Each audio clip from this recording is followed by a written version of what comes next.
When you think about the greatest inventors of all time, there are a few names that come to mind: Henry Ford, the Wright brothers, Thomas Edison. But there's one name that is not as recognizable. When you plug your phone in, turn on the lights, or use the refrigerator, you have Nikola Tesla to thank. This is the story of the forgotten genius, and the story begins at the end. On January 7, 1943, a maid working at the New Yorker Hotel walked into room 3327, where she found the body of an 86-year-old man who called the hotel home for the past decade. Tesla died alone and broke. He lived off a diet of warm milk and crackers and was obsessed with feeding the pigeons outside.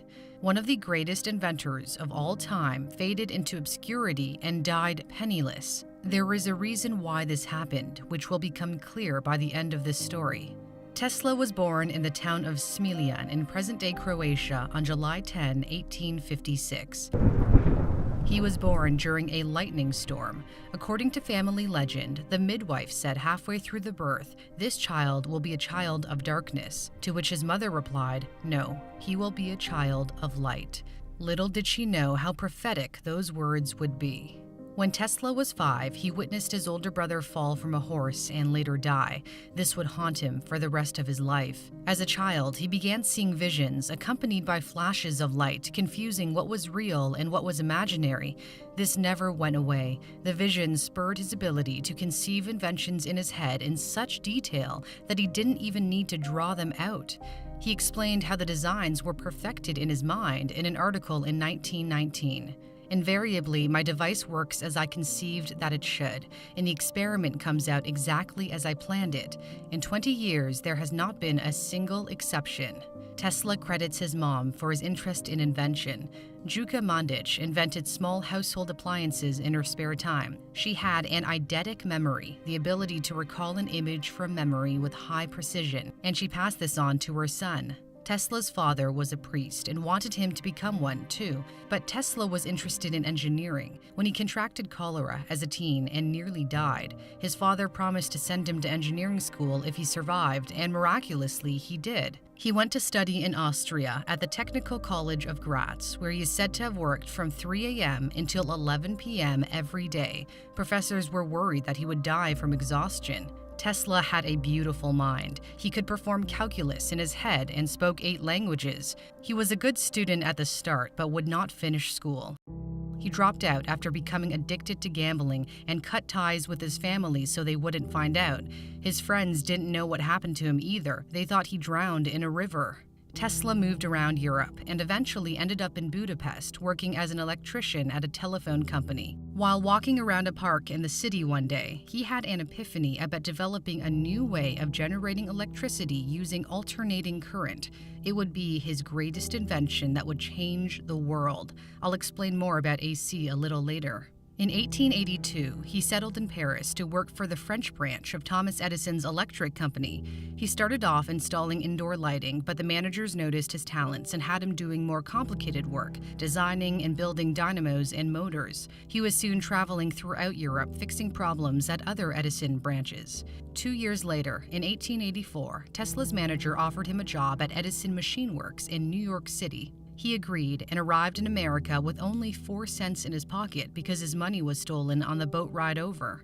Tesla initially had a good impression of Edison. Edison was also impressed by Tesla, later saying, "I have had many hardworking assistants, but you take the cake." This mutual admiration didn't last. They would become bitter rivals. The two men disagreed over how electricity should be contained and delivered. Edison preferred direct current, which is a system where the electric charge only flows in one direction. Tesla was a fan of alternating current, in which the electric charge changes direction periodically.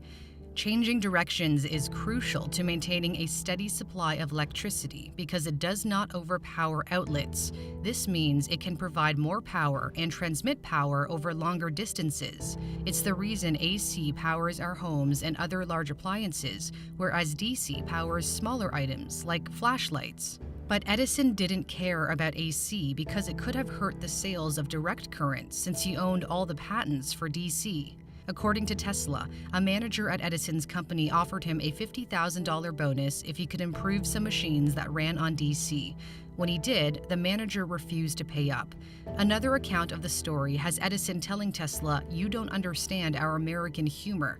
Regardless of how it played out, Tesla quit and set off to form his own electric company the following year in 1885. But his investors showed little interest and decided to take the company and all of Tesla's patents, which they could do because Tesla had assigned the patents to the company in exchange for stock, which was now worthless. After losing his company, Tesla had to take a job digging ditches for $2 a day just to survive. But his fortunes would change.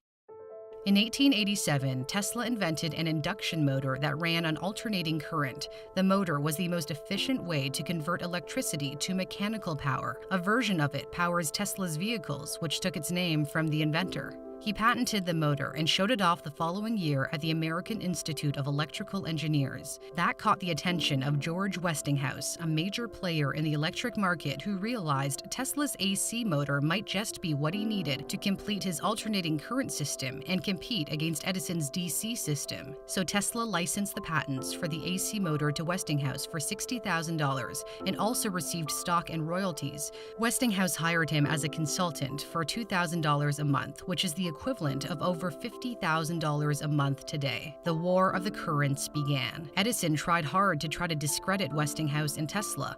He secretly financed the electric chair that used alternating current to prove how dangerous AC was. Edison's company also publicly tortured animals to prove its point.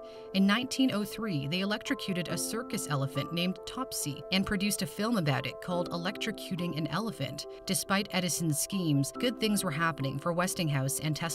They underbid Edison and his newly formed company, General Electric, to illuminate the world's Columbian Exposition in Chicago in 1893. The first all-electric fair celebrated the 400th anniversary of Christopher Columbus's discovery of America.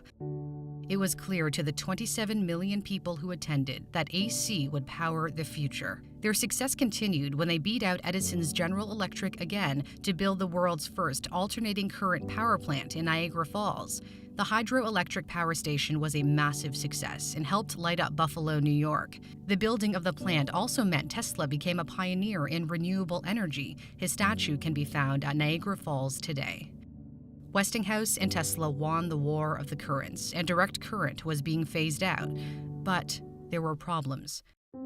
Westinghouse's company was running out of money and eventually went $10 million into debt.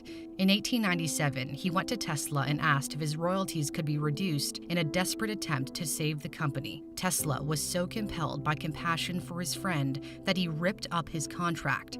He was grateful to Westinghouse for believing in him when no one else would. Tesla willingly walked away from $12 million in royalties, which in today's terms would be worth over $300 million. Had he held onto those royalties over time, he would have likely become the wealthiest person on the planet and the first person with $1 billion net worth. That act of compassion for his friend, of tearing up his contract, saved Westinghouse. In return, Westinghouse paid Tesla $216,000 for the rights to use his AC patents forever. This is the equivalent of about $6 million today.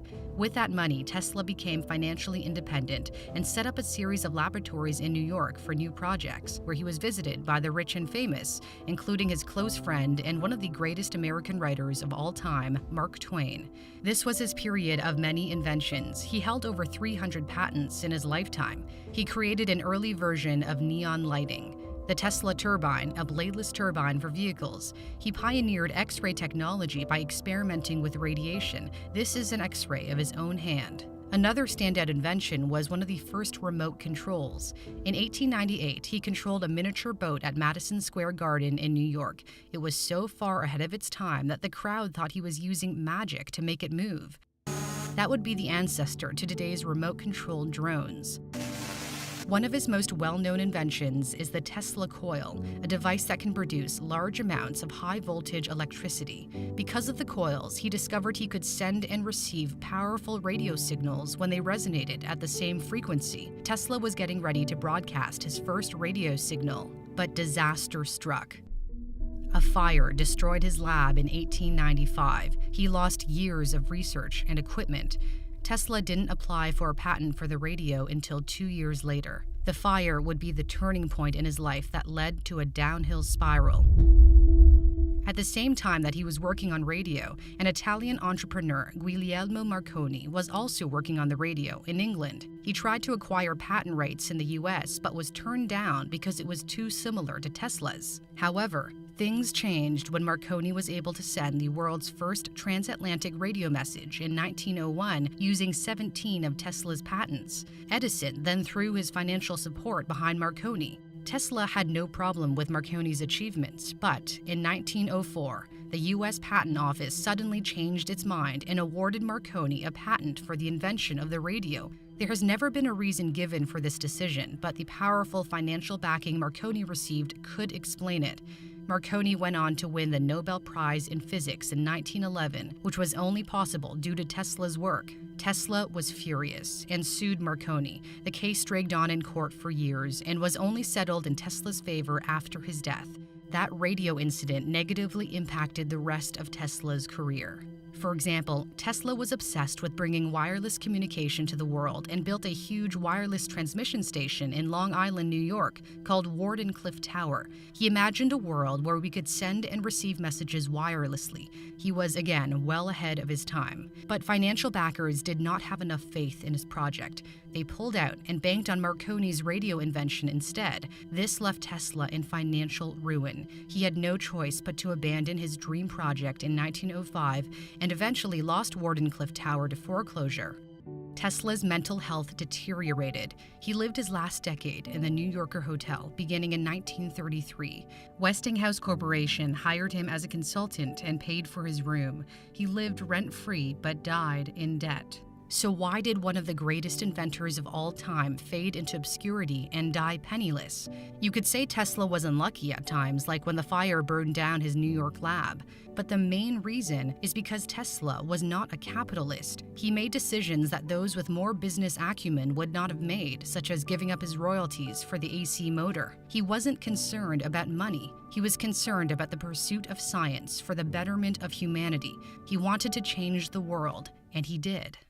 Thanks in part to Elon Musk's company, people are starting to learn more about the man who inspired the company, a man whose inventions would power our entire planet. It's because of Tesla that modern society functions the way it does. Tesla's mother called him a child of light, and she was quite right. Thanks so much for watching the story of Nikola Tesla. I hope you enjoyed it.